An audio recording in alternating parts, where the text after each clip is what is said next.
I see that there's a new Velma spinoff. Hold on. Let's see the rating of this one. Oh, great googly moogly.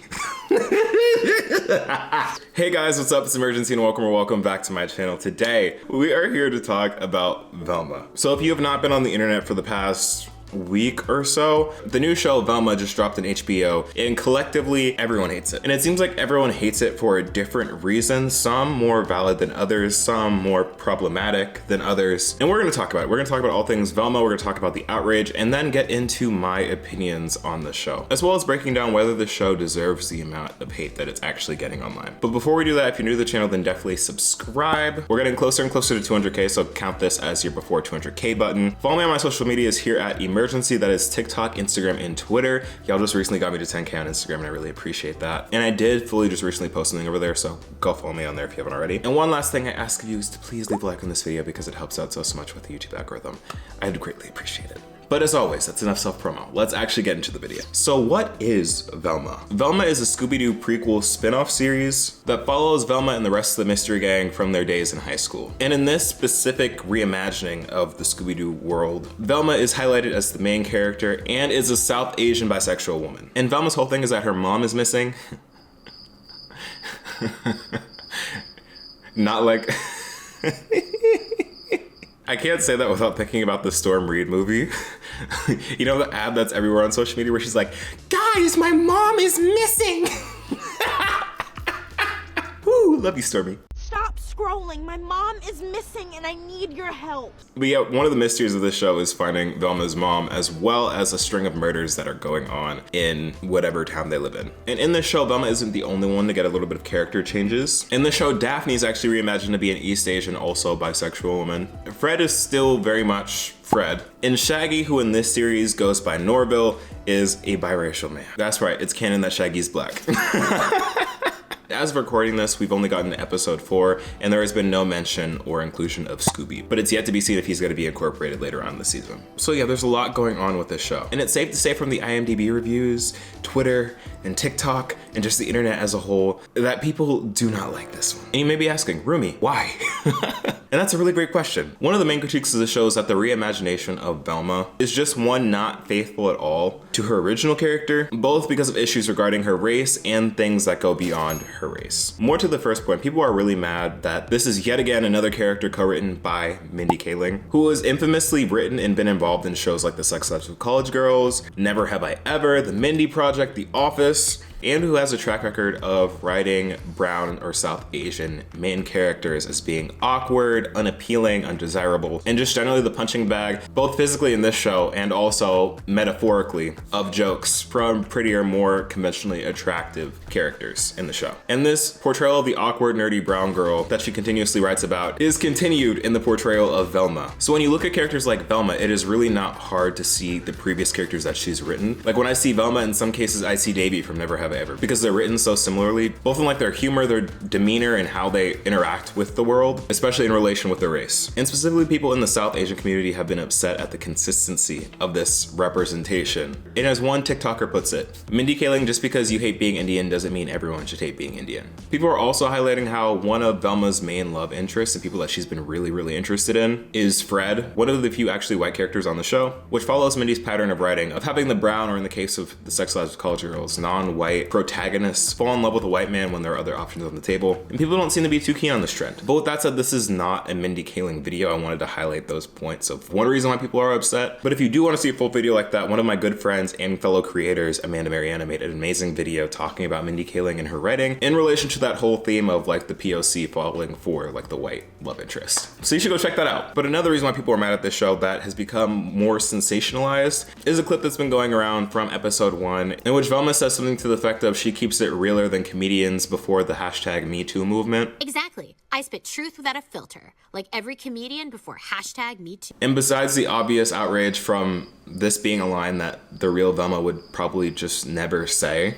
It's also such a weird line to put in a show like this because it raises the question that everyone's been asking and actually transitions very well into my own thoughts on this show. Who is this show for? Like seriously, I've been watching episode after episode really trying to piece together like, who is the target audience for this? Because I'm really perplexed. I'm bamboozled, baffled even. Because the art style, the diversity, the things that they talk about would make you think that this is something that's geared towards like a Gen Z, a younger millennial type beat, because a lot of those ideologies are just there. Like you have Daphne who has two moms that are in an interracial relationship. We have queerness literally going throughout this show, as well as having most of the original mystery gang be people of color, which again would lead you to think this is like geared towards younger people. But the jokes and the humor, like the Me Too joke, as well as just like some racially charged jokes that they have, would lead you to believe that it's geared towards an audience that would find that typically funny instead of problematic, which would skew towards the older generations like Gen X, boomers, like the people that would think that the Me Too movement was just about censoring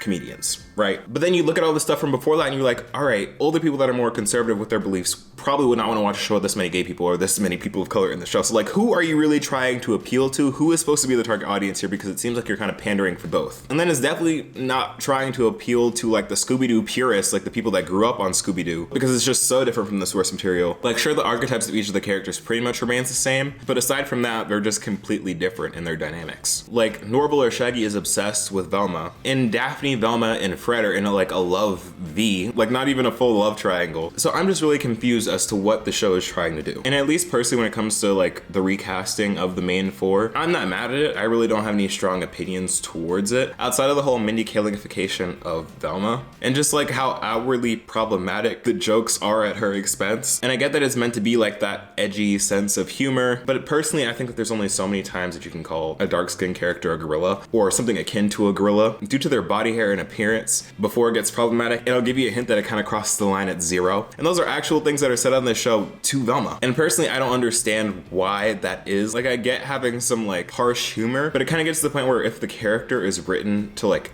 not really be fazed by that or not really think anything of it, it's giving like a racial pick-me. Like it's giving the vibes that like, oh, you can say anything to me, I won't be offended type beat. Which again, like who are you writing that for? Like I didn't laugh, I didn't find that funny. But I don't know, maybe people just have a different cup of tea. And now I kind of want to get into Daphne and Velma's pseudo relationship because it's clear that they have feelings for each other. Spoiler alert if you haven't seen the show yet. I'll give you a second.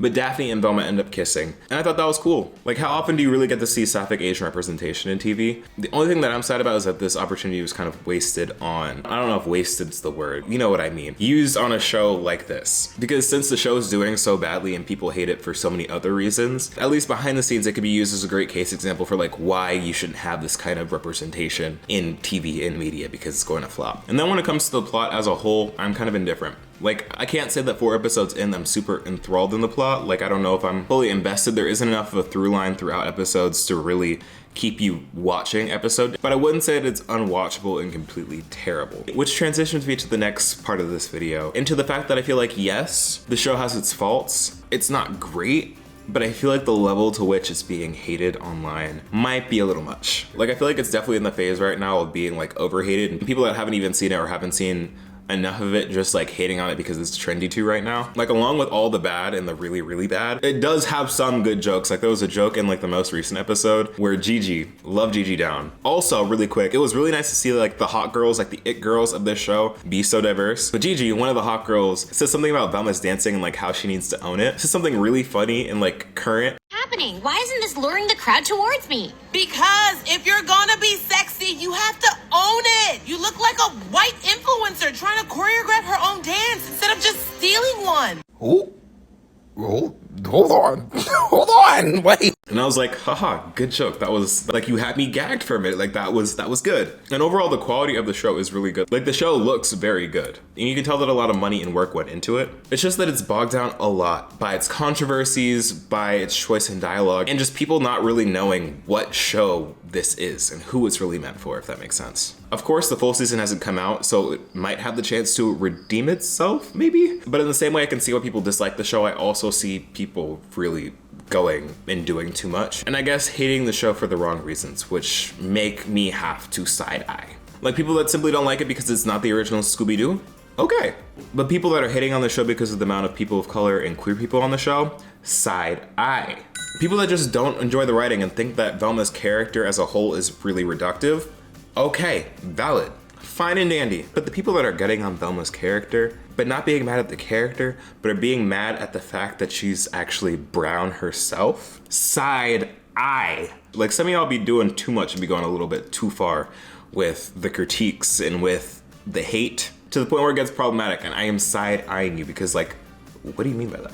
Moves bang to the side. What do you really mean by that? I'm so glad I got here now to do that. But one thing I feel like people aren't really mentioning or talking about a whole lot, when it comes to the show, I feel like people are blaming Mindy Kaling specifically a lot for this, but she wasn't the only one in this. I think the head writer of this show, like the one that's mentioned and cited in IMDb, is actually a white guy, Charlie Grandy. And Mindy and Charlie have actually worked together a lot. Like, they worked together on The Sex Lives of College Girls and some of her other projects before. So they worked together a lot. Are some of the writing decisions that she's had a hand in directly questionable? Yeah. But you have to understand that she's not the only one at fault here for what's been going on with this show. And like I said, there is a lot going on with this show, and a lot more that I haven't even covered in this video. But overall, when it comes to looking at the show as a whole, as it is right now, is it the worst thing that I've ever watched in my life and something that I'll think about deeply for years and years to come as like the worst case example? No. Frankly, as it is right now, I think it is kind of forgettable, which is really sad because I feel like representation and diversity wise, it is making a lot of strides. It's just that it's filled with so much other stuff along with like a forgettable or not super interesting plot. I don't know, I just don't feel like it's going to take up a lot of long-term memory. Would I recommend you watch it if you haven't already? In my opinion, if you really love Scooby-Doo and want all kind of Scooby-Doo content, sure, check it out. But for the average watcher, I mean, this is one that you can go without, to be honest. Like I said, I don't hate it, but I'm also not a fan, you feel me? So if I were to give this a score out of 10, I'd give it like a 5. A 5 out of 10, yeah. If you've seen the show, what do you think about Velma? And if you have not, are you still planning on watching it? I wanna know all your thoughts down in the comments below. Thank you so much for watching. Again, if you're new to the channel, then hit that subscribe button, leave a like on this video, and follow me on all my socials at imuRgency. But other than that, y'all, I've been imuRgency, and I will see you in the next video. Peace.